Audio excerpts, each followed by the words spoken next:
Vice chancellors of state universities and central universities have faced a tough time in managing the academic year of 2020 to 2021 while facing the COVID-19 pandemic and its deadly impact.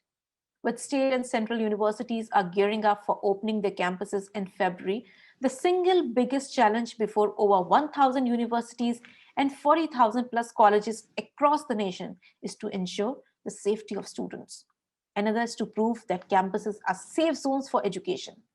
In this panel discussion, moderated by ET Government Editor T. Radhakrishna, eminent academicians will highlight their experiences and future roadmap. I would like to invite T. Radhakrishna, editor ET Government, to moderate this panel discussion on the topic Vice Chancellor's Roundtable: How to Predict the Unpredictable, Technology Enhanced Learning and Innovations in State Universities.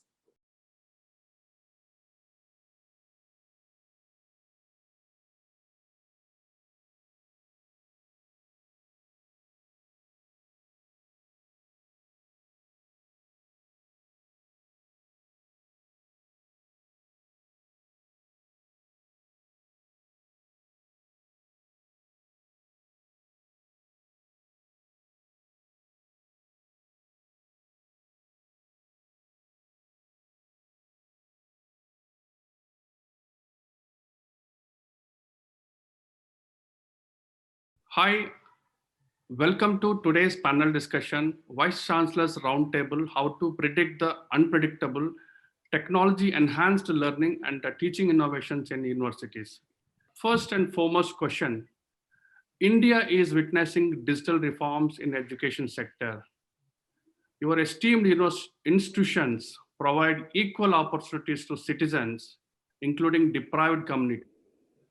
Do you see any significant role of Indian Space Research Organization, Defense Research Development Organization, Doordarshan in your roadmap for building future-ready institutions? My first question to Professor Nitin R. Karmalkar, Honorable Vice Chancellor. Thank you, first of all, giving me this opportunity. Yes, it was indeed a bad time. Almost 11 months we've been passing through. And obviously, in a state university like Pune University, we had the problem because the number of affiliating colleges that goes to almost 1,000 and more. And then the other part is basically many of the students belong to basically or rather come from a rural background, and reaching to them was a big issue because they had left the campus, and obviously anytime, anywhere, with any device. That is basically the model that we adopted, and making use of many different, one basically creating small videos with many, I would say, reflection points, with questionnaires, with basically, I would say, providing the necessary information for reading. And then those videos were uploaded, created a platform through which basically they could, to a great extent, make use of it. Making use of Doordarshan wasn't really possible, but we could make use of the YouTube. We partnered with Tata Sky and making use of them. Some of the videos to a great extent were uploaded on their this thing. And then apart from that, the biggest challenge was training the teachers, because this kind of teaching was altogether new to them. So in fact, the first mentoring was required for the teaching community, because in an online mode, teaching is altogether different ball game. Your body language, your basically posturing, the way you deliver, and then basically keeping it very swift, not the usual way like hour-long lecture that happens. Instead, you make it to, I would say, make it very crisp, but at the same time very effective, informative, engaging. So these were some of the issues, and we could handle it basically by taking help of many, including, I would say, if not exactly Doordarshan, but making use of Tata Sky or making use of this private television channels. And this is how we could proceed. I'm happy to share that presently roughly around 2,000 such videos we could create, and wherein actually there's a huge participation that happened from the college teachers. Thank you. Next question to Professor Jagdish Kumar, Honorable Vice Chancellor, Jawaharlal Nehru University, New Delhi. So welcome to panel discussion. So what has been your experience roping in institutions like ISRO, DRDO, and Doordarshan in your academia and research evaluation programs? If you can explain. Let me explain this in two parts. Our experiences when the pandemic just began, and now as the pandemic is waning away. So in the beginning of the pandemic, when we switched over to the digital platforms, there was a lot of apprehension. Many of the teachers were not familiar with the digital platforms. That is when we decided that we should hold webinars to train the teachers. And to our pleasant surprise, we found that although we arranged the training programs to our teachers at JNU, thousands of teachers from across the country joined our webinars. And we conducted several webinars and trained more than 6,000 teachers across the country. So in one way, I think universities like JNU should train not only their own teachers, but they should train the teachers in the rest of the country also. And today, the way our university has adopted, and to a larger extent, many universities across the country have very efficiently adopted these digital platforms, both in their teaching learning processes and also for the evaluation processes. But having said that, we also need to look at the future, because today there are some challenges. For example, there are remote areas. There are students who live in the rural areas. How well can we provide them good communication networks so that they can effectively participate in these online teaching learning processes?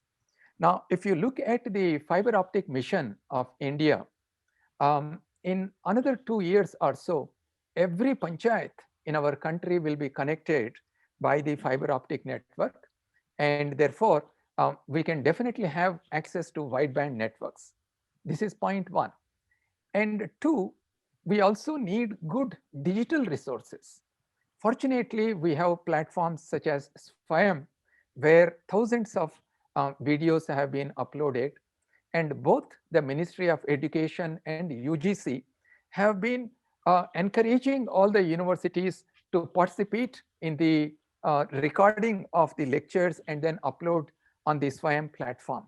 So my understanding is that in another few months to an year or so, we will have enormous resources, digital resources. Now, communication networks, digital resources are one side. On the other side, what we need are the devices to access these digital resources over the communication networks. That is where I think today our country has a great opportunity, especially for the entrepreneurs who can develop low-cost digital devices which can be exclusively used for online education.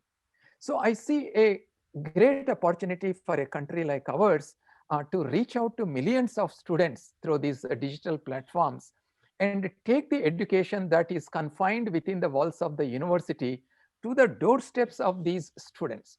Because there is enormous talent among the students who come from the rural backgrounds, who come from the village backgrounds. And it is our responsibility as universities in the country that we take the first step and we reach out to them so that their talent can really be made use so that they can actively participate in the economic and the social development of our country. So I see that there is a great future for the digital education in our country. Thank you, Professor Jagdish Kumar. Next question to Professor Saket Kushwaha, Honorable Vice Chancellor, Rajiv Gandhi University from Arunachal Pradesh. Digital reforms are taking place in education sector across the nation. Your esteemed university provides equal opportunities to citizens, including deprived community. How are you utilizing the technology power, and do you see any significant role of Indian Space Research Organization, DRDO, and Doordarshan in your roadmap for building future-ready institution? First of all, my greetings to all my seniors, as well as I can see Professor Jagdish Sahab and Professor Pankaj Mittal, and then all my other two colleagues, seniors here, and then maybe you as a master of ceremonies here. Let me tell you that, yes, of course, we have a EduSet here in our campus. And let me recall about 3 months ago, we had a visit from state government, and they are trying to improve the facility which we have in our hand. And we are linked to 38 colleges. So we are making use of that system. But, you know, Arunachal Pradesh has just resumed about 3 months ago. They have resumed the physical. They have allowed the physical presence of the student in the campus. But there's a guideline which we are trying to improve upon. I feel that there must be a guideline of like odd and even number kind of thing. See, in a class, suppose what they have done in the state, that in the college, they said that like semester at this time we are running first semester, then third semester. So what I'm saying is that now suppose we allow first semester to be on ground and third semester to be on ground and then fifth semester to be on ground. But then where is the social distancing? The classroom size is very small, about 65.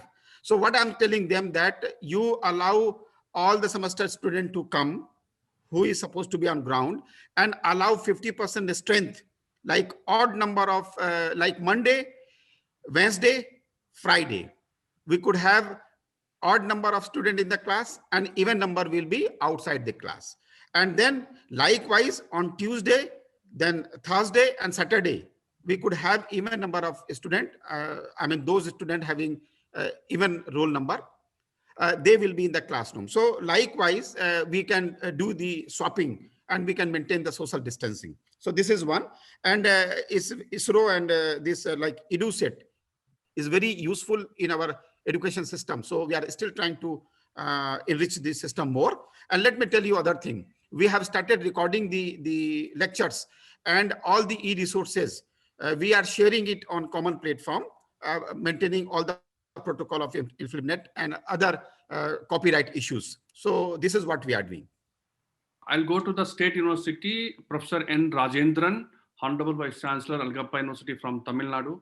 Sir, you started online teaching, online examination. You are all set for online evaluation too. What has been your experience? That is first question, sir, and followed by the same question which I would like to ask you. How do you see the role of ISRO, DRDO, Doordarshan in your priorities roadmap? Good evening to all the learned Vice Chancellors, Professor Pankaj Mittal and Mr. Radhakrishna. In fact, Alayappa University, which is situated in the fringes of southern Tamil Nadu, has two districts. They are Sivaganga and Ramnad, which are traditionally known as economically and socially marginalized districts. But when, of course, we are doing well as a university, Alayappa University, we are doing well. And particularly when the pandemic struck, when the lockdown announced, we were not really prepared for the events that would follow the lockdown. We were just thinking that this would go away in a month or so. So initially we were just say taking the lockdown and waiting for the education institutions to be reopened. But as time passed by, we understood the situation would continue for a longer time. And that is the reason why what we did was immediately we have started Alayappa University online platform, because we have to cater to the needs of 5,000 of our regular students and 50,000 of our distance education students. And this we have done with our own resources. And this platform, Alayappa University online platform, enabled our teachers and students to get the online education continuously, and education was taken to their doorsteps. But initially, we also had a lot of problems. There were logistic problems because the teachers were ready, but unfortunately, they have to teach from their homes. So all of them, they did not have the bandwidth to connectivity to stream continuously for an hour or so because they were having only limited bandwidth to start with. And similarly, at the stakeholders end, particularly the students, they are coming from remotest regions, and they were thinking that they should have at least a laptop to listen to the lectures of the teachers. But I think we have educated them slowly, oriented them, even if they have a mobile with them, an Android mobile. I think connectivity could be given. And thereby, we have first established that classroom teaching could be continued online and through our lectures, virtual mode. And these lectures were personalized also. And this is one success that we have achieved. Not only that, the most difficult situation that we faced was when the university had to conduct examination, particularly online examination. And proctored examination is not at all a possibility because of the remotest regions to be covered. And most of the leading universities across India were having open book examination. But our servers also were not ready to be used for nearly 30,000 students or 50,000 students at a time. When we had initial, say, examination as well as a mock test, all our servers crashed. This is the reality. So we were almost in a panic situation, but slowly we regained confidence. We have adopted the cloud technology. And today, Alayappa University proudly say all the examinations were conducted online. The question papers were sent online. And nearly 50,000 scripts were received online. And these scripts were sent to the examiners online. And the evaluated reports also received online. And the results were published online. In fact, these were the development that had taken place. Both the learners as well as the teachers slowly adopted the digital platform very effectively at Alayappa University. And these were done with our own resources. But in future, as you rightly said, Radhakrishnan, I think we will go for a tie-up with ISRO, DRDO, as well as with Doordarshan, and that will be our future. Thank you, Professor N. Rajendran. Professor Raghavendra P. Triwari, Honorable Vice Chancellor, Central University of Punjab. Welcome to panel discussion, sir. Sir, you have completed 10 years of service to the Punjab students. And what has been your experience dealing with the COVID and role of technology in your present criteria? If you can share, sir. Answer to this in two parts because during pandemic, given my service in two universities till August 21st, I was in Dr. Hari Singh Gaur Vishwavidyalaya Sagar. So when actually this pandemic broke, I was there. And Sagar, you know, it's in a remote place. And the university is traditional. And if we see the composition of teacher faculty there, nearly 50% faculty are 50 plus age and 50% below 40. So those young faculty, since they were tech savvy, so it was not difficult for them to embrace online teaching, engage students in online teaching and continue with teaching learning classes. But for older teachers, it was really an issue. When I spoke to them, then immediately what I did, I arranged a training program for them in online mode. And about several sessions were organized for them and even for the students.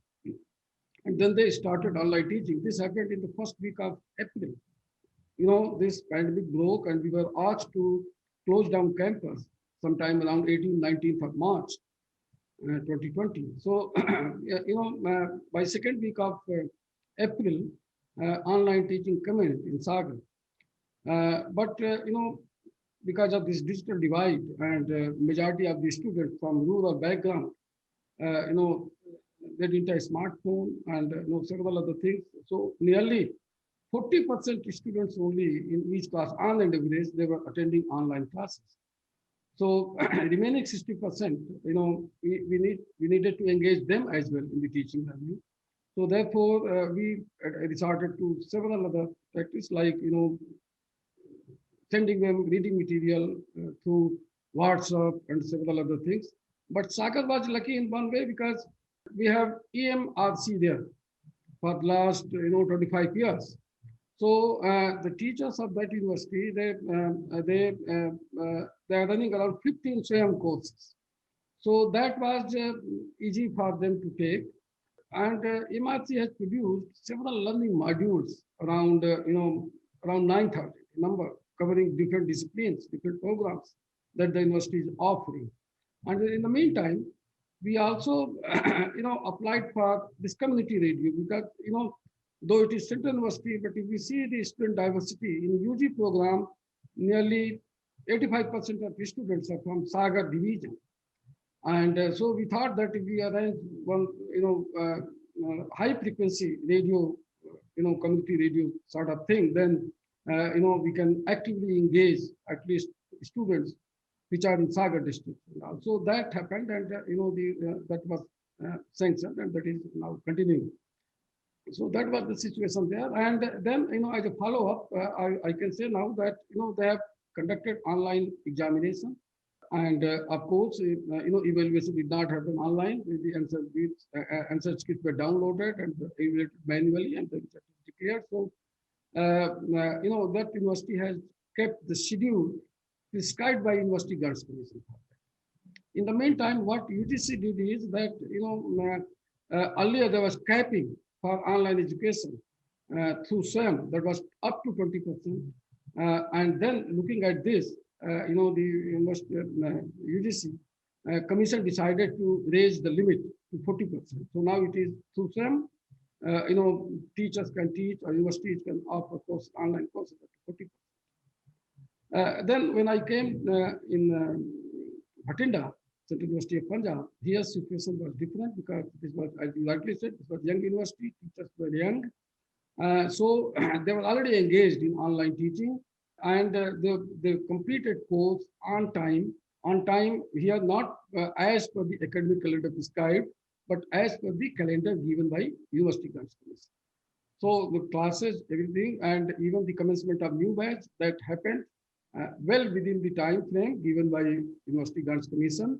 I would like to add here two things that, now online education, is coming in a big way. And, this pandemic has taught us. In fact, sometimes what we say is that the pandemic, they give us opportunity to invent. And that is what exactly has happened. Now the massification of, scalification of online education that has happened, it would have not happened if there was no pandemic. Number one. And number two, now, Ministry of Education has been working, and University Grants Commission has been working constantly for the last 5-6 years to facilitate online teaching, and then SWAYAM is one, EPG Pathshala, and several other things. And what I immediately did in Sagar and in Bhatinda also is that we requested in Flipnet to customize learning management system for us.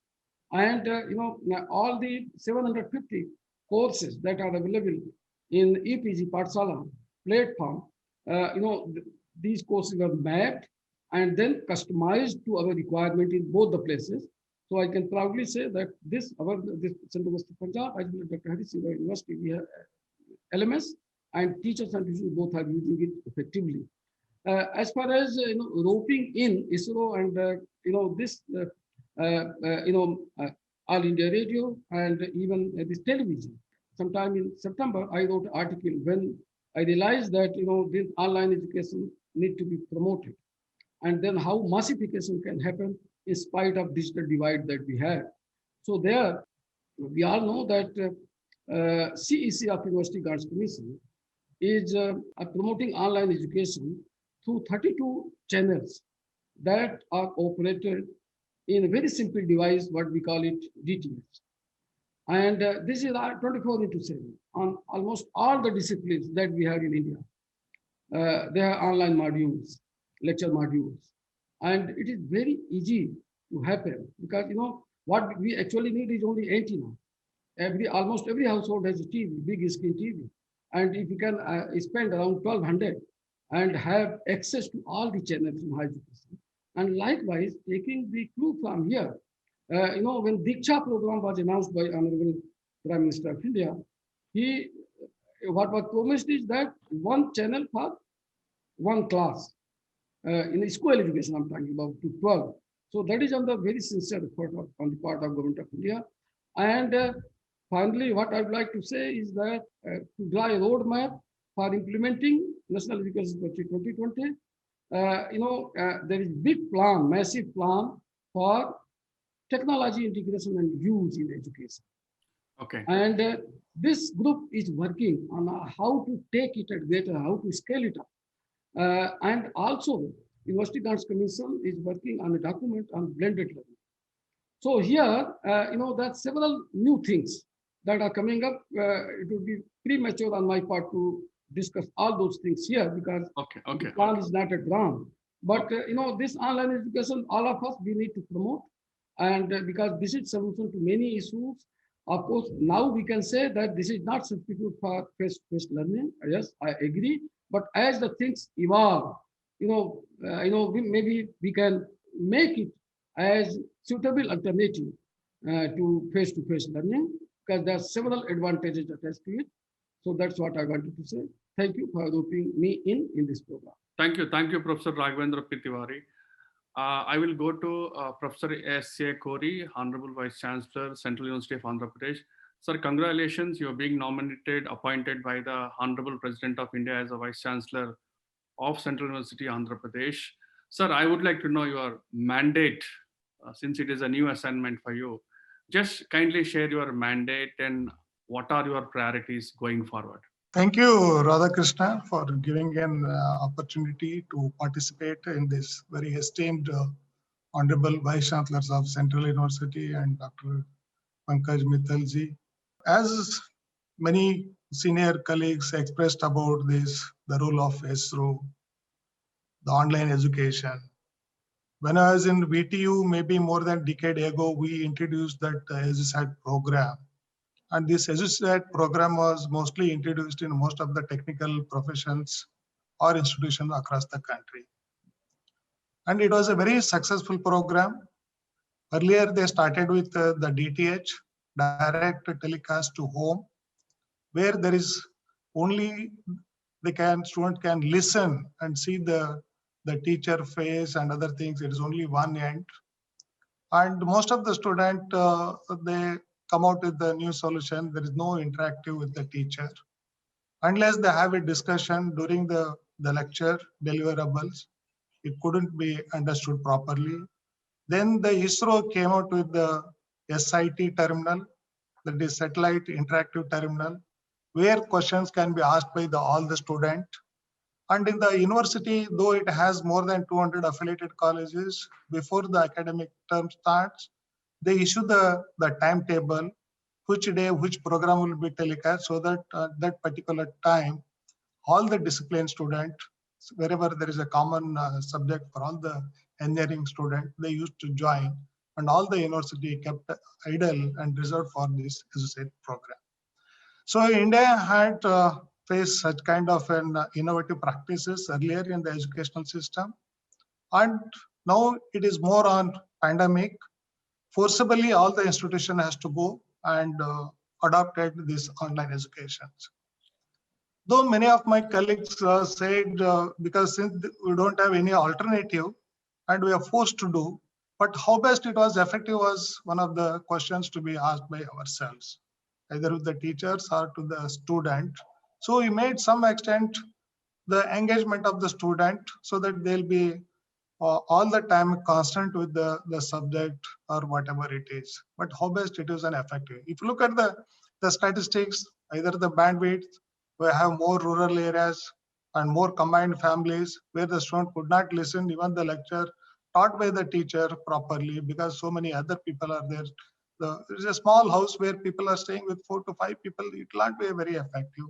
their bandwidth is not there. In the rural areas, it is very difficult to access the internet connections. Even in the last year, India has produced the statistics. Hardly the 14% of the average family will have an internet connections in across the country.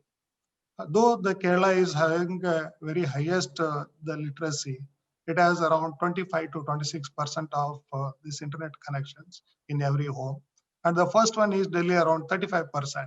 So then what about the remaining 60% or 70% of the students? So it is not very effective because we don't have any alternative. It has been introduced. And other than that, we have almost the 80% of the undergraduate program, as Professor Sharmaji pointed out very rightly. And out of this 80%, almost 40% the students are enrolled for this arts, humanities, and social science. They are not very technically sound. And the training for the teacher, the student was a very big challenge. Though the number of portals have been evolved during this pandemic, students can only access, and many of them, they said the online examinations were conducted and evaluated and other things, and how best it was effective. But if you look at the students' answers, so in the group of room, where there is no monitor mechanism, how they're writing and other things, all the answers were same. So these are the issues to be addressed in the future, though there is an open book system is also there and other things. But how best effectively it can be introduced online, that is a very big question. But online is also a must. You should have a blended kind of a teaching learning. Nobody can replace a teacher, and that is a must. And unless the concentration with the teacher, student, the teaching learning is very, very important, rather than implementing only on the online education. Online education is a must because a lot of the technologies can be used to explain the student rather than spending more time on the using the blackboard to draw even one drawing. It takes almost 20 minutes to draw one figure and other things to explain about it. Suppose if there is an online technology is there, that picture can be shown and how it can be drawn out. There are a number of the tools were used. So you can explain in a better way. Seeing is a believing. So online plus the offline is a best model for our the Indian culture. Though of course many competitive exams like NEET and other things across the country. So more than 10,000, even 1 lakh students will join to listen for one lecture of the best doctor who's sitting in Delhi or Bombay or Bangalore elsewhere, and they conduct the exams effectively. That is for the competitive exams. But here for the entire the semester, the student has to come to that environment. That environment teaches in a big way, rather than sitting the idle in the home or elsewhere. The thing they can learn from each other. The students will be there in the campuses. The lot of things can be learned from each of them. So the morally, ethically, and a lot of debates will happen. The exchange of thoughts will be there. The thoughts will be discussed. So so it should not depend only 100% only on online this education system in our country. So that is, and for the mandate you are asking, since it is only a 2-year-old university, and it runs only the 4 undergraduate programs of 2 BO program, political science and economics, and 2 PG program of MA Telugu and MA English. So the mandate of the university, every year the university is going to start the new 10 programs in line with the national education policy. The programs which they are suggested, it should be a multidisciplinary approach. It should be linked to the credit, academic credit depository basis. Students can come here, go back and join somewhere else later. And the planning to start the new integrated programs, whether it could be science or mathematics or law or humanities, even some engineering like the machine learning or artificial intelligence or big data analytics. So the university is already planned and constituted more than 10 committees so that the next academic year, so that is 2020, 21 and 22, we are going to start the 10 new programs which are industrial relevant, which are relevant to the research, which are relevant to the higher studies across the globe. Thank you, Radhakrishnan. Kori sir, can we see your 450-acre campus coming up very soon? No, because I have not loaded here. It is a 500 acres of land. Okay. And presently it runs in the JNTU Transit Campus, where They are given around 20 acres of land. We're running over there. And next year also, we requested to provide 10 more classrooms so that I can run the 10 new programs.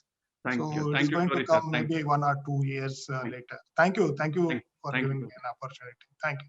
Ma'am, India is witnessing digital reforms.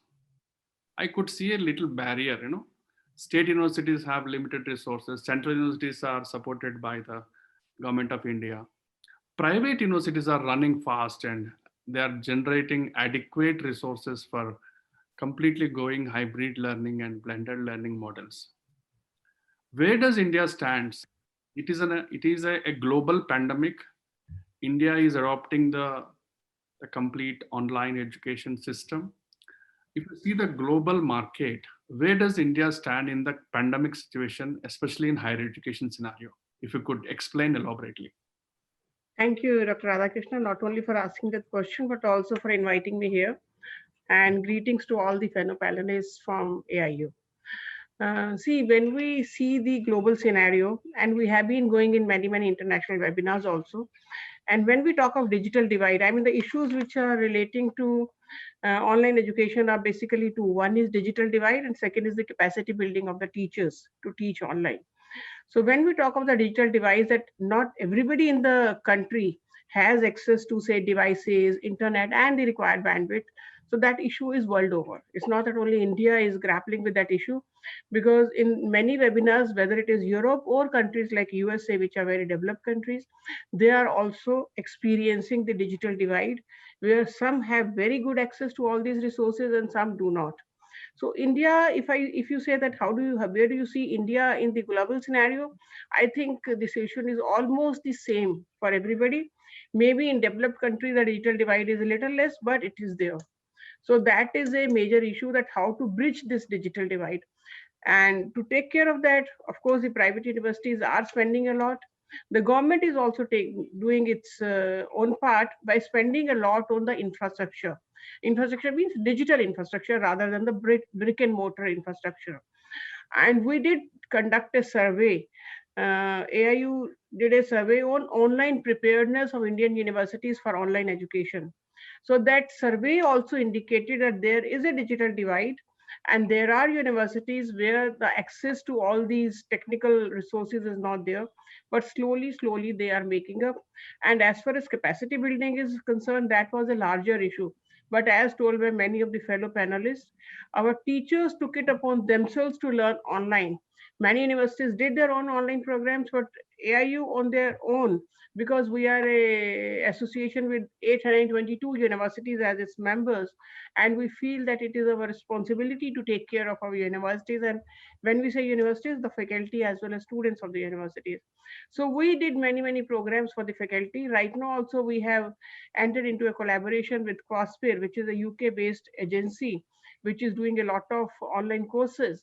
And you can go to AIU website and see that there are online programs for the faculty, and not 1, 2, or 3, hundreds of online courses to teach the faculty how to teach effectively. Because teaching online is one thing, teaching effectively is another thing. So how to be an effective online teacher, for that there are multiple online courses available on our website. So we are doing our bit to at least do the capacity building of teachers. As far as the digital divide is concerned, of course, we at AIU are not able to do much, because that is a capital intensive thing. You have to invest in the technology.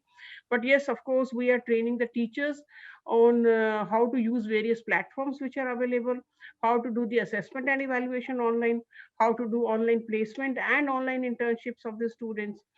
And this way we are trying to help. But then there are ways to bridge the digital divide. For example, donate a device. We talked about a campaign of donate a device, in which many people, like all of us, many of us, we keep on changing our laptops or mobiles. So can we donate the old laptop or mobile to a person who is needing them? Can there be a sort of a e-learning center at the panchayat level? Because till the panchayat level, the internet has gone. So, but every village student does not have access to internet. So can there be a e-learning center made at the panchayat, at village panchayat level, where all the students can come and access the internet? So like this, there are many ways of bridging the digital divide. but it can be bridged, and it is getting bridged very fast, very fast. And of course, the scenario in other countries is also not very, very bright as people normally think. Thank you, Pankaj Mittalji. Professor Ashok Aima, Vice Chancellors, Central University of Jammu. Sir, welcome to panel discussion. Thank you, Dr. Mittal. Good to see you on. Thank you, thank you. Yes. Sir, you are opening your college, your university tomorrow. Yeah. Congratulations. What are the priorities ahead for you? The priorities, as I said earlier also, that we have to take care of the parental concerns, because those students who come from outside the state, I'll have to get in touch with their parents to tell them, no, the campus is safe for that. And if there are immediately some problems because of the net facility, because in J&K we still are on 2G rather than on the 4G, if that has created some kind of a deficit in kind of curricular planning or, examination, we'll try to address to them as well. And then immediately what we'd like to see, since as I told you earlier also, we have ISRO Center, Satish Dhawan ISRO Center and CLAMP Center, DRDO. So I like to see how quickly they can become functional in terms of offering the fellowships, postgraduate fellowships, which creates a qualitative research in this niche in the university. These should be, but of course, under the SOPs as they have been circulated, our immediate concern will be to monitor it at least for 1 week to restore their confidence in the faculty as well as in the students that the campus is the same, safe for the offline courses, and then also see how do we upgrade our technological connects in the classroom and outside the classroom to create a better enabling environment. That would be the priorities, immediate priorities, of course. Thank you, Professor Ashok Aima. And I'll quickly go to Professor Karmalkar sir. Professor, universities are ready to open offline classes. The February witnessed a few universities already started. Some states are giving devices to the students. What is the roadmap for you? 1. 2, and the final question here is, what are the technologies that you adopted for your readiness? I'll answer the first one. Incidentally, we are yet to open, but it's going to happen maybe in another 10 days time. The online teaching is presently going on.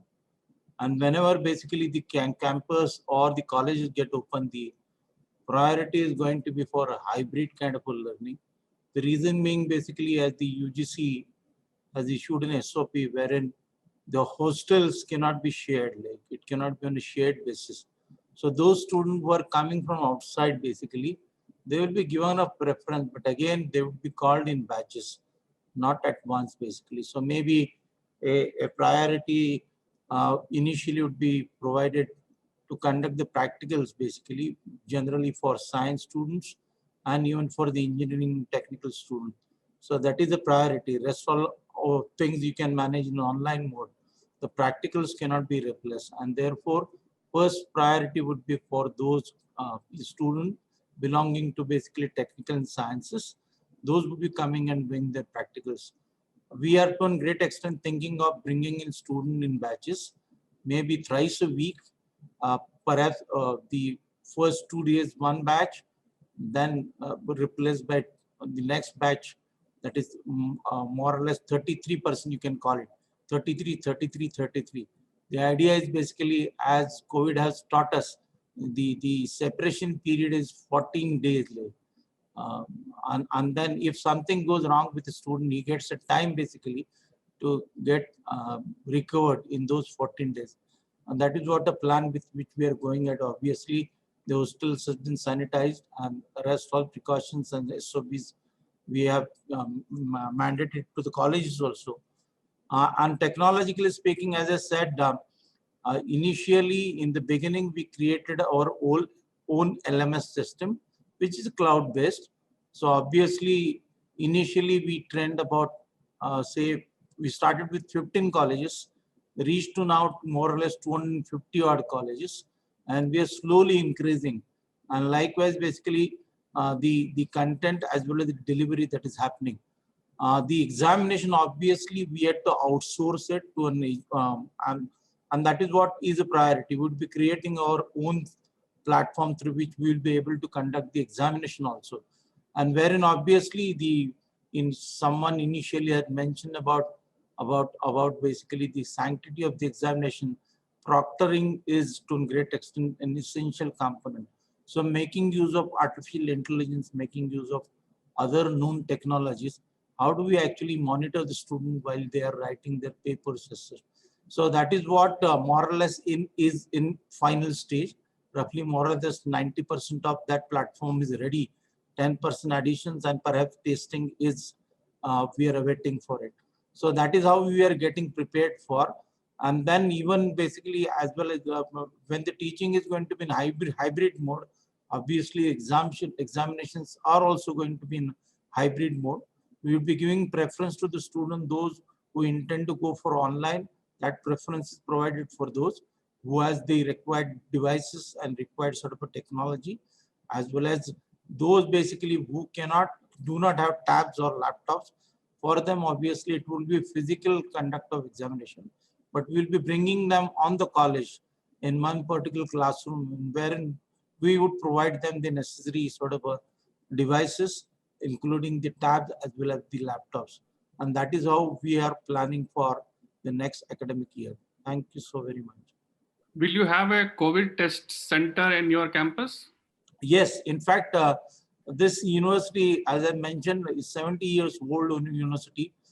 During the lockdown period, in fact, we did quite many things for the society, creating a COVID testing center, and not only restricting to COVID, but it is a molecular diagnostic lab that we have created, which will take care of not only COVID, but all communicable diseases. So whether it is dengue, whether it is basically chikungunya, all those. And then EMRC, basically, the Educational Multimedia Research Center, which is established on the campus almost 30 years before time. Through them, in fact, we are also doing training programs for those not necessarily only belonging to our university, but teachers from the other different universities also. And that is how we are tied up with many national as well as international agencies, wherein in fact these kind of training courses are happening. How do we deliver basically the e-content? How do we create the e-content? How do you make use of animation to make it more engaging? And what reflection points are required? And how do we actually go for this technology? So that kind of complete training is happening through our EMMRC. Thank you, Karmakalji. Professor Jagdish Kumar, sir. You see, our university is mostly a research-oriented university. We have nearly 60% of our students who do research, and the remaining students are in the master's and undergraduate programs. And as the COVID-19 is waning away, our primary concern now is how to bring back the students to the campus in a phased-wise manner. And we have set up a COVID-19 expert committee because our university has many experts who work in vaccines and virology area. And taking the recommendations of this committee, we have already started admitting students in batches who required access to their research laboratories in the first phase. And in the second phase, third phase, and fourth phase, we have admitted many students. And perhaps in another couple of months or so, majority of students should be able to access all the facilities within the university. You see, our university is completely based on e-office and digital platforms. There are hardly any physical file movements. So the students can take the books, they can order the books through online, they can submit their thesis, and everything is done online. So to a larger extent, during the pandemic period, the academic processes in the university and also the administrative processes, they were conducted very, very efficiently. But going forward, I think there is a greater need to use technology within the classroom also, because only now we have realized during the COVID-19 pandemic the usefulness of the technology. So what we have done is, for evaluation purposes, for example, we have tied up with some private partners such as Times News Network, who have given their platforms free of cost to us. Similarly, there are many other companies which have come forward. What I foresee is that because many universities do not have the funds, do not yet have the infrastructure to completely adopt the digital platforms, there is a greater opportunity to handhold with private partners also. I think we need to look at public-private partnership when it comes to digital technology, its application in education, and JNU has already done that. And recently, in the last 2 years, we have also encouraged our faculty members to offer completely online degrees. Even before the pandemic came, about 2 years ago, we formed a special center for e-learning, and we started working on offering completely online degrees. And thanks to the COVID-19, all that preparation has now become very useful. And sooner or later, we would like to reach out to lakhs of students across the country and take the high quality education that is available in JNU to the any student who would like to study. So that is our dream in the coming months and years. Sir, you got a permission from UGC to run distance education university. What is the roadmap for that? Will you run online courses in that with the video content? In fact, Agartala University has already been running ODL programs, online, distance education program we are already running. And alongside the distance education program, I think very recently the UGC has granted us permission to establish online, distance education program. So which the directorate has been established.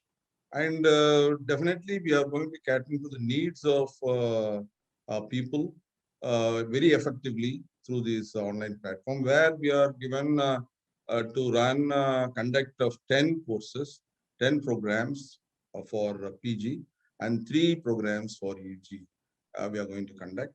And then all the lectures will be online, and there will be also interactive sessions. So the regulations brought in by nearly 28 regulations are imposed by the UGC. And it is very difficult to match initially, but I think we have made all the efforts to match these regulations of UGC.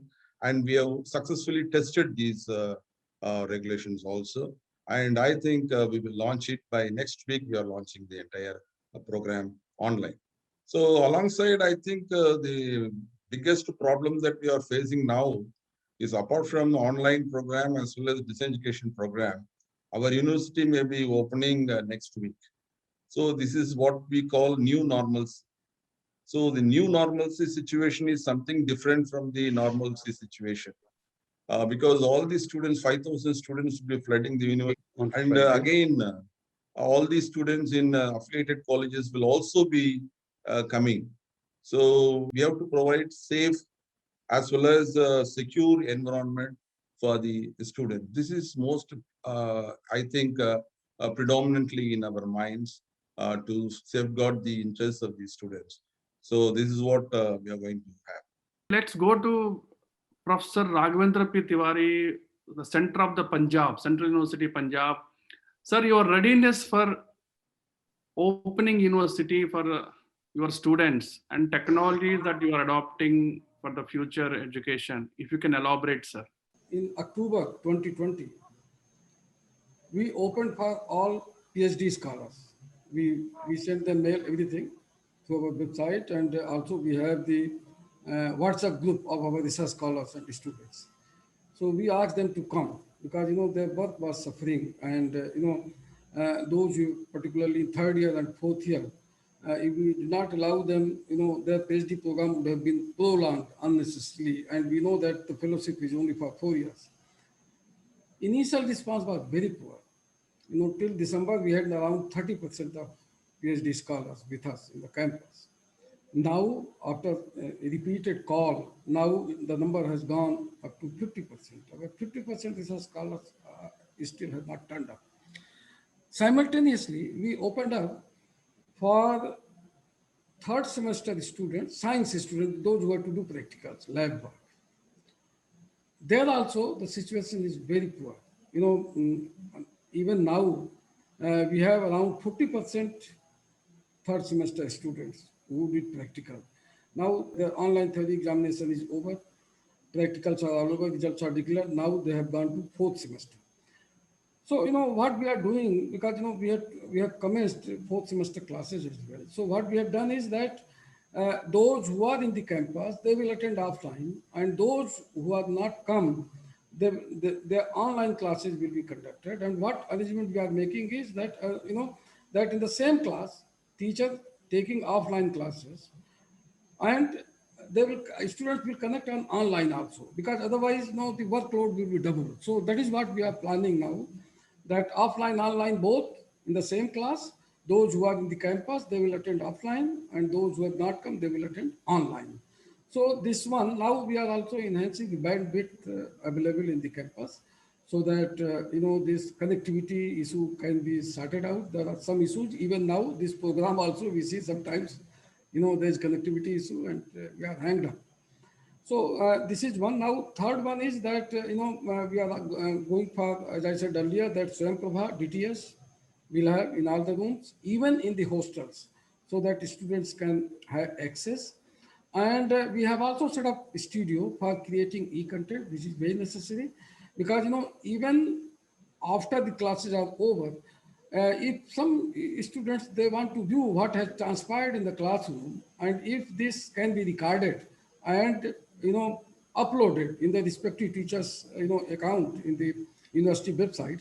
So this, and also, you know, because now the Bhatinda campus is again in the rural setting, it is around 25 kilometers away from Bhatinda district headquarters.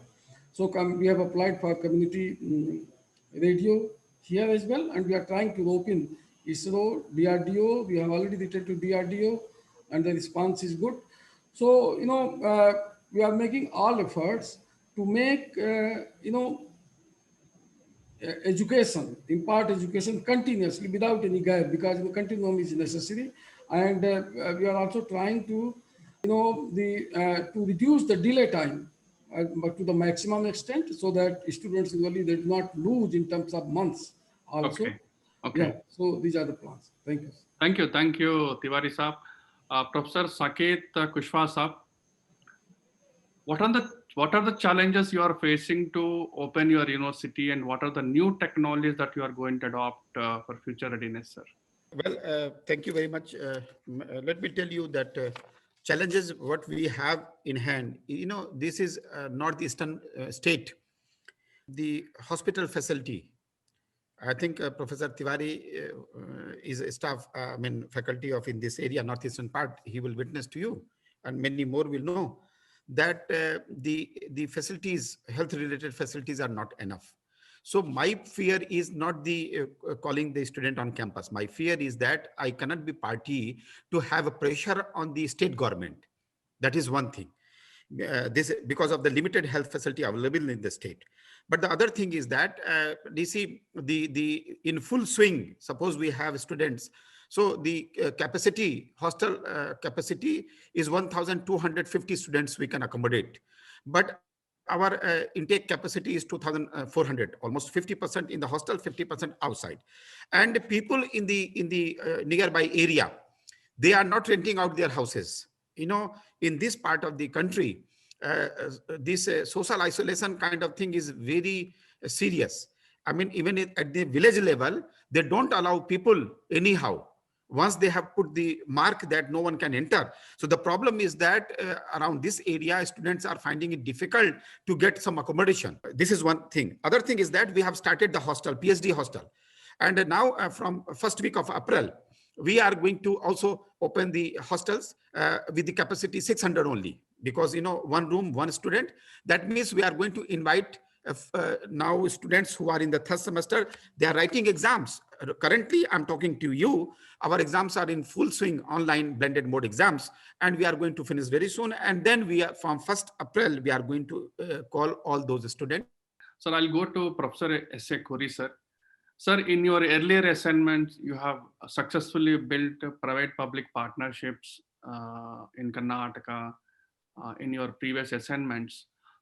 In present assignment as a Vice Chancellor, Central University of Andhra Pradesh, how do you see the private-public partnership in your campus? What I said earlier, the new programs will be linked to the industry-oriented, the research-oriented, where the students can be in the campus in 1 year, and 1 year they can go for either the apprenticeship or the internship with the industry.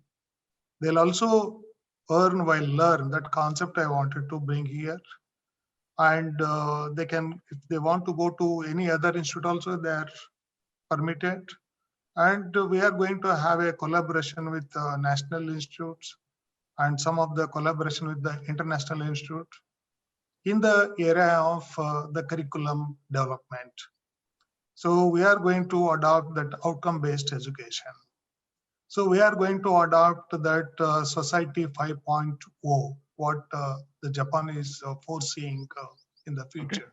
Okay. Whatever we are going to taught in the universities, how it is going to help to the society, how best we can make a difference in the societies. It is not the university just award the degree and leave it to the society. They should not become a liability. They should go with the values inculcated with them, not only with the regular, whatever the discipline they have studied, and they should go with the loaded of information so that they can survive wherever they are there, whichever the profession they are going to choose in the future, whether they become an entrepreneur, whether they become join for the job or civil services or even politicians, whatever the kind of the future they're going to select, they should live with a valuable citizens of the country. So that is my making the effort, the beginning effort.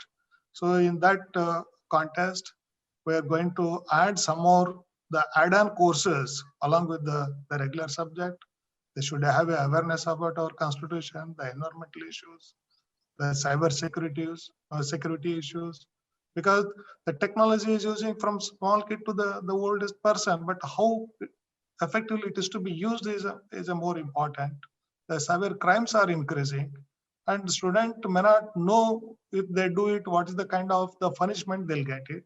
So such kind of the add-on courses to be introduced in the university or in the curriculum itself. Maybe some 10 hours, 20 hours in a semester, they should learn, they should aware of this kind of in addition to the regular discipline. So that is our the big challenges before me as a new university.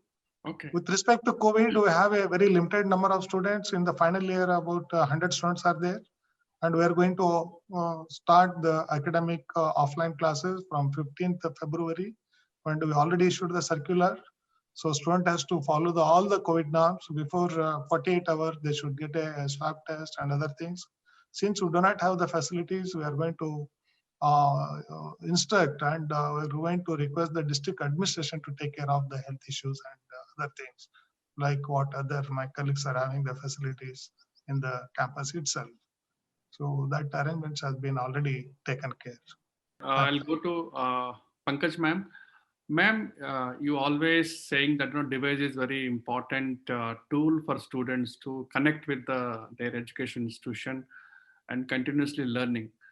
My question is to Association of Indian Universities, are you planning any kind of a national campaign where you involve all the universities to donate a device to students? One.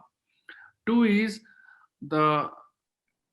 compared to private universities, government universities always lag behind in the skill development aspect and also placement strategies. How do you see the scenario? What needs to be done? Even government universities also can support equal opportunities for the campus recruitments and strategies, if you can. I will start with one initiative which you have been asking everybody, that how to reopen the institutions and what steps they are taking. So I have kept here with me this book. This is a toolkit developed by AIU on how to reopen the universities after COVID. So this is a step-by-step guide on how to maintain the academic continuity, research continuity, even non-academic continuity post-COVID. So I think if the universities go through this guide, this will be a very, very helpful document with regard to opening of the institutions after COVID. Second thing, donate a device is a thing which I have been advocating at many, many places, but I don't really understand whether AIU has the capacity to undertake that project, because that is a very, very good project in which the government credibility would be required. So if the Ministry of Education or the government or UGC takes up this initiative, it will be much more fruitful. And third question was with regard to the use of technology for internships and placements by the government institutions. Of course, the private institutions are very much ahead in using the technology and in sort of talking to various industries for the placements, and the online placements are happening. At the AIU level, what we did was that we held many webinars to acquaint the placement officers of the universities, whether government or private, both. So we held a webinar for the placement officers of the universities to tell them that how online internships and placements can be done. So we did tie up with some of the agencies which are doing online placement, and the placements officers were told how to sort of do matchmaking between the skills which the student has and the skills required by the agency, how to fix the online job interviews, and how to even give the online placement letters and online work from home sort of thing also. So we, from our end, we have been very, very active during the COVID period, rather more active during the COVID period rather than the earlier period. And we have been trying to help our universities by way of webinars, by developing these toolkit, by bringing out books on, say, reimagining Indian universities, even the best practices. Like right now, many people are sharing their best practices, that how they sort of run through the COVID situation, how they were running the academic program. So all these good practices we have sort of documented in a book for the readers, that how various universities tackle the COVID situation. So like this, we are trying our best to help our university members who are our esteemed members. Professor Ashok Aima, sir, your experience, private-public partnerships for Central University of Jammu. Actually, let's understand this private-public partnership also depends on the location in which you are placed. We're a non-industrialized zone here. We hardly have a large-scale or medium-scale industry out here. But what we have done, we have tried to connect with the centers of excellence outside Jammu region as well. And in that, I think, as you yourself know, we're just about 10-year-old, 9-year-old universities. So till these partnerships fructify into something substantive, but we have already moved on that. I think we're about, how many partnerships we have? 24 partnerships in the national level and 7 international, but it will take a little more time. By that time, this brings about the results, substantive results in terms of the research, collaborative research, teaching and classroom engagements, faculty movement. But we're on the move on that. But I would say, since I have esteemed colleagues out here, some of them represent the centers of excellence, I think they too must have a mandate to do a hand-holding for new universities, because there are various resource constraints, locational constraints, technology inadequacies. I think that's where possibly sharing the resources, extend the use of such resources to the new universities will help them to leapfrog on the time scale to be at a reasonably good level of recognition in terms of the institutional standing. That's even the last Vice Chancellor's meeting. I proposed that we must have premier institutions doing a hand-holding for the new, at least the new in the universities, till that incubation phase is over and they can take off on their own. I think that kind of institutional support from such institution. Sir, quickly, my final question to all the panelists. Professor Karmarkar Saab, your final words on the innovations in university. So there is a separate cell actually on incubation and innovation. And during the last perhaps pandemic time, we did the maximum. There are about 40 industries we are partnering with. And in fact, just not partnering, in fact, they are to a great extent actually exhibiting many of their products on the campus, and their development happens through the internships of the student as well. And apart from that, obviously there are hackathons been conducted on problem statements. In fact, Pune University is in Pune, but close by there is a PCMC, Pune Chinchwad Municipal Corporation, which is basically industrial belt as such. And financially they are much sounder than us. And with them, in fact, there is a partnership. There also we run an incubation center where roughly around 150 odd industries partnering for those students. So there are various things that we have been doing, whether it is Kirloskar, whether it is Philips, whether it is Poe Marshall. Many of them, to a great extent, have come forward and partnering with us, or rather hand-holding with us and providing the necessary support. Professor Jagdish Kumar, sir, your final words on the innovation. Okay. You see, if we want to encourage innovation in the universities, first of all, we have to create an ecosystem within the universities for our students and the faculty to be creative, because idea generation is the first step, and then using these ideas to create applications which have value to the society is what is innovation. And in order to encourage our students and the faculty to be innovative, the IPR policies of the universities also have to be fine-tuned, keeping the modern trends in view. So that is what we did about 4 years ago. We have prepared a very, very liberal IPR policy in our university, so that the faculty members and the students who are passing out of the university can actually establish startup companies on our campus. And we already have 3 startup companies working on the campus, and we have a Section 8 registered company in the form of Atal Innovation Center and JNU Foundation for Innovation. Okay. And recently we got 455 crores, a heap of funding from the Ministry of Education, and a significant amount of this fund will also be used to construct a state-of-the-art building, so that in the next 5 years we will have close to about 100 startup companies working in different areas, be it vaccines, drug development, nanotechnology, and artificial intelligence. So we have big plans, and both the faculty and students are also responding very positively. I'll go to Saket Kushwaha, sir. Let me tell you that, well, you have given me a limited chance to speak my mind, but let me tell you from that aspect of common research, you know, we have started a Central Discovery Center, where we are pulling up all the resources and all the equipments we have, and we are giving a platform to all the researchers, and for patent, we are giving them 100,000 rupees, 1 lakh rupiah, so that they can file patents.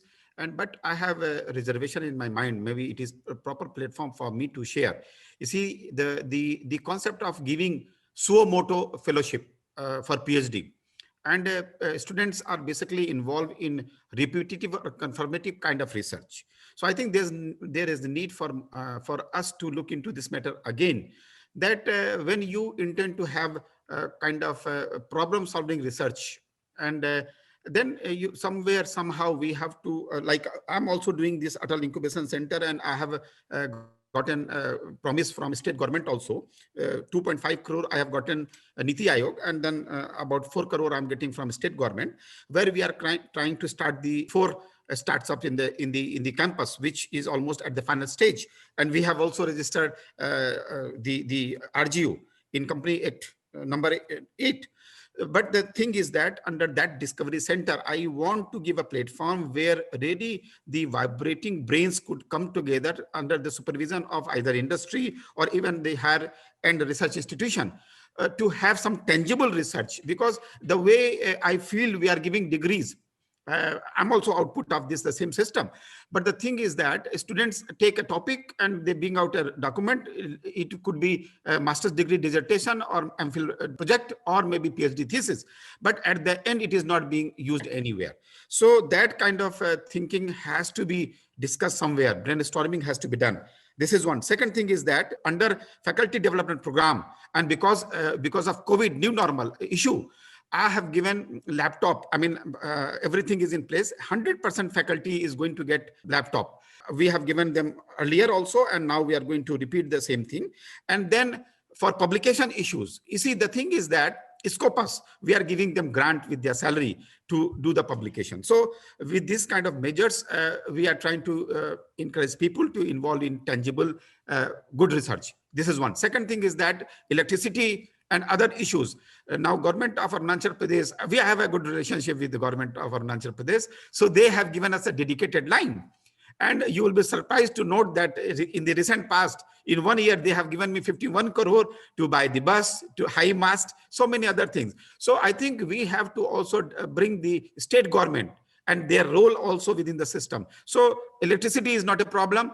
We have standby generators also. And then I believe I have to thank Ministry of Education as well as UGC, because we are getting enough grant. Maybe even this curtailed grant is enough for us to sustain the things. And let me tell you, for the student, we have reduced the fees. Fee, that component is very important. And we are even examination fees and promotion kind of thing, almost it has gone to 50%. So people are happy.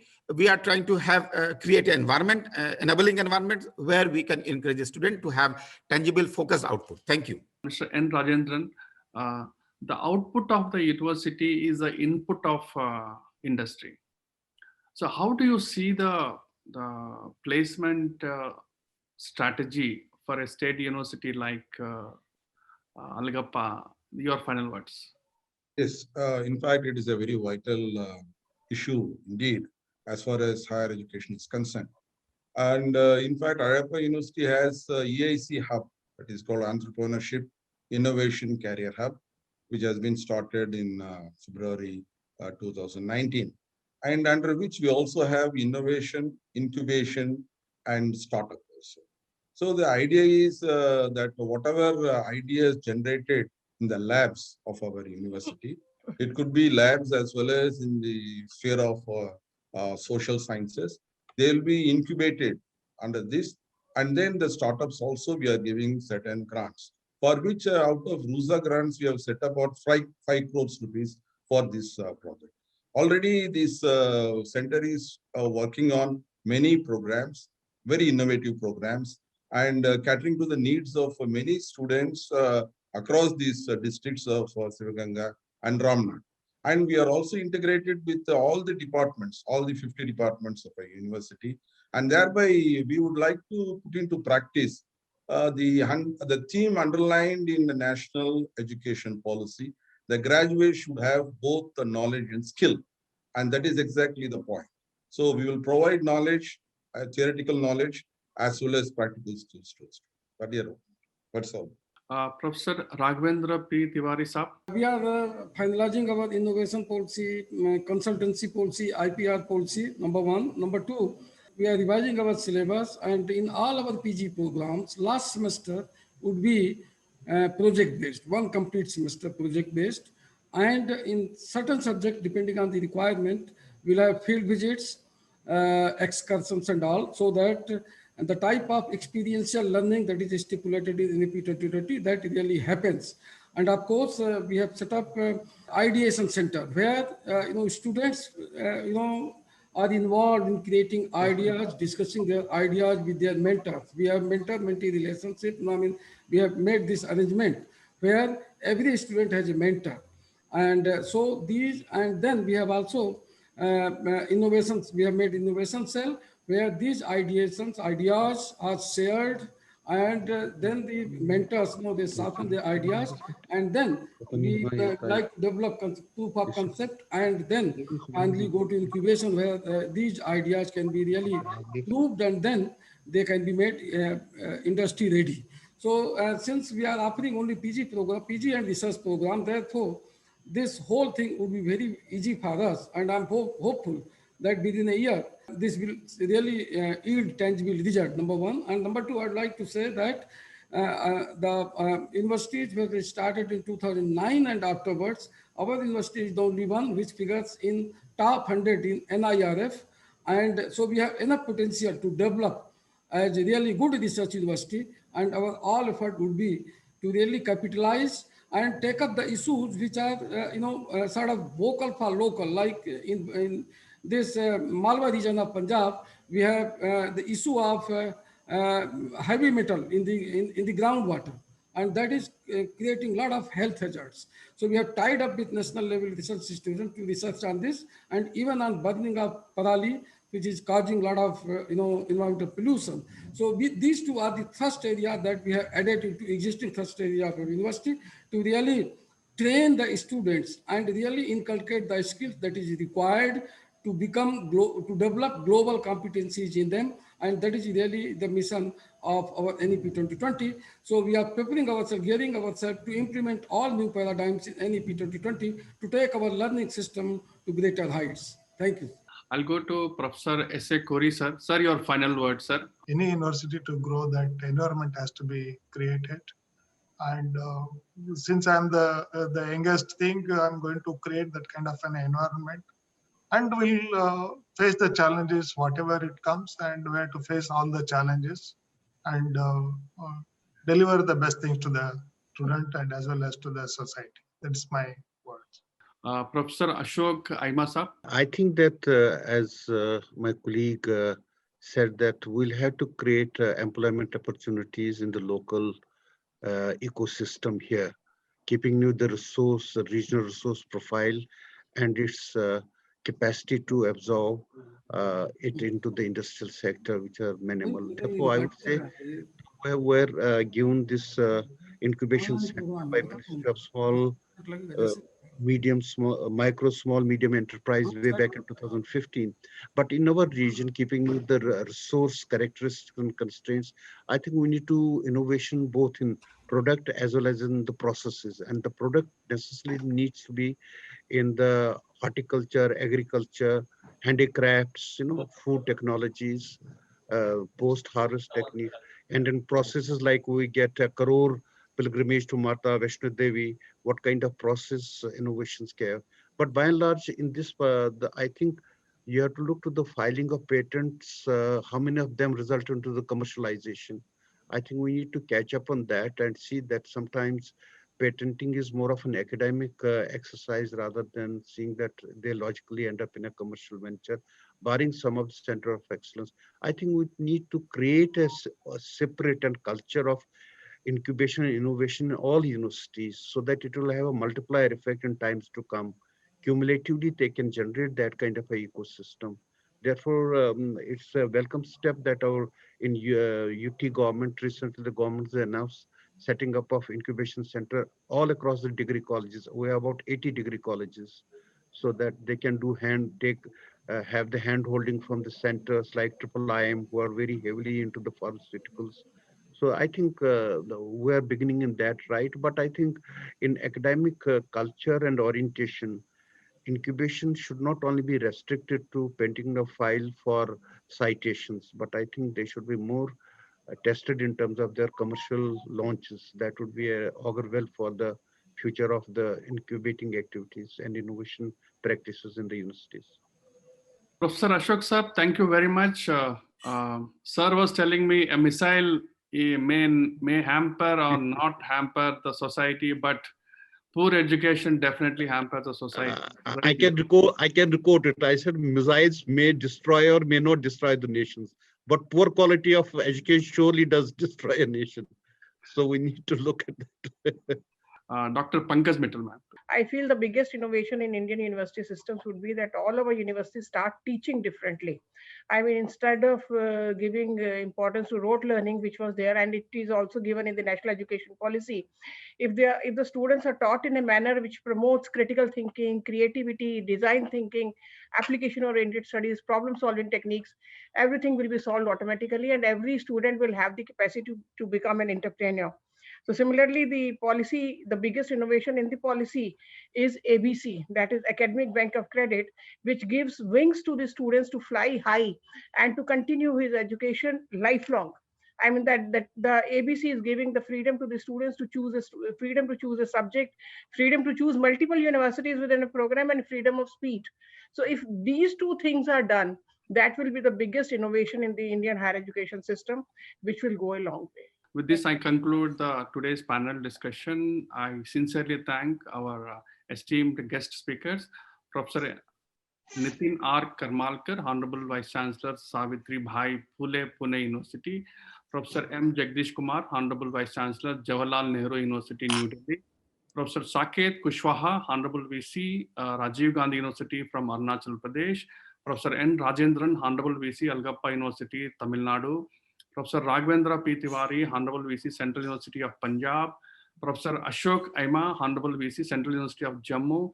Professor S.A. Kori, Honorable VC, Central University of Andhra Pradesh.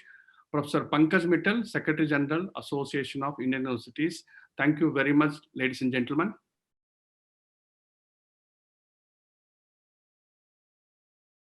Thank you, panelists, for sharing the future roadmap with our audience. Now I would like to invite ET Government Editor T. Radhakrishna for closing remarks.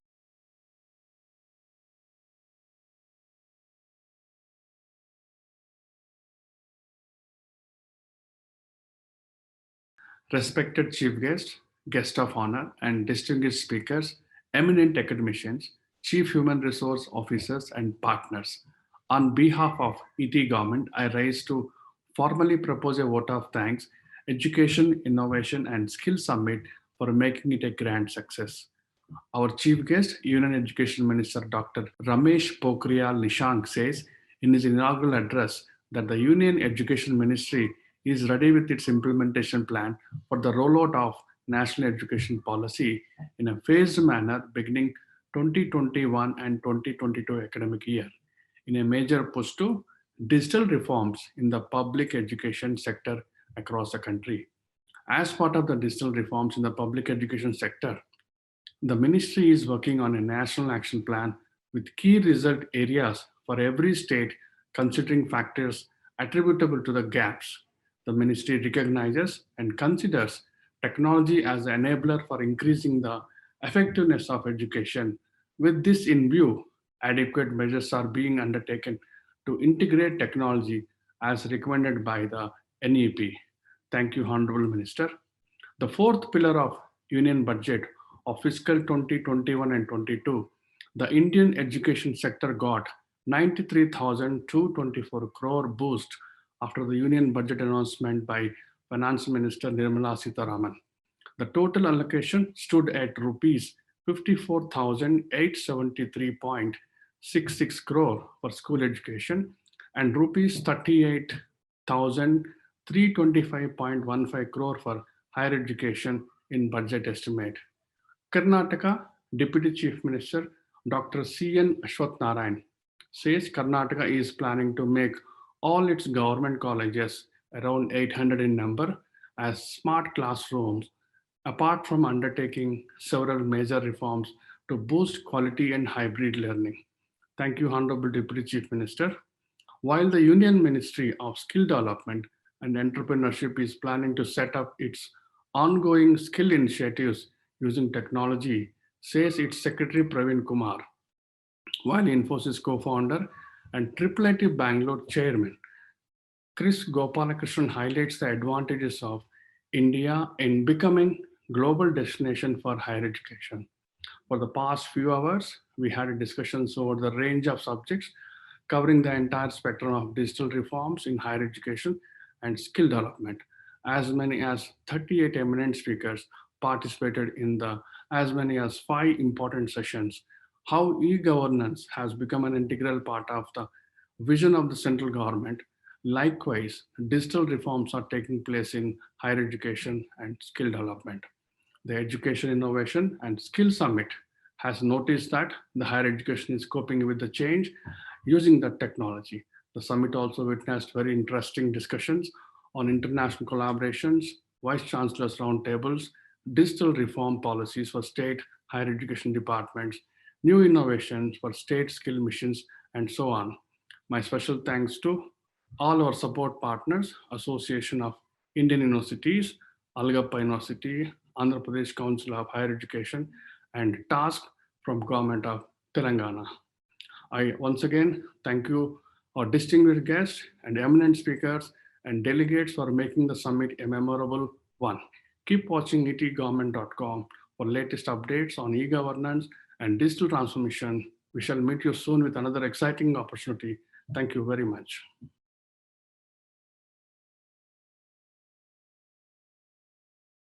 Thank you, Radhakrishna. I would like to thank all the speakers for their valuable time and inputs. My special thanks to all the audience for their active participation, and my heartfelt gratitude to our partners for making this event possible. Presenting partner vConfix, powered by Aruba and Inflow. Associate partner ENSYS. Supporting partner Association of Indian Universities, EIC Hub, and EFL University. An initiative by ET Government in association with ET HR World. Once again, thank you all and stay safe.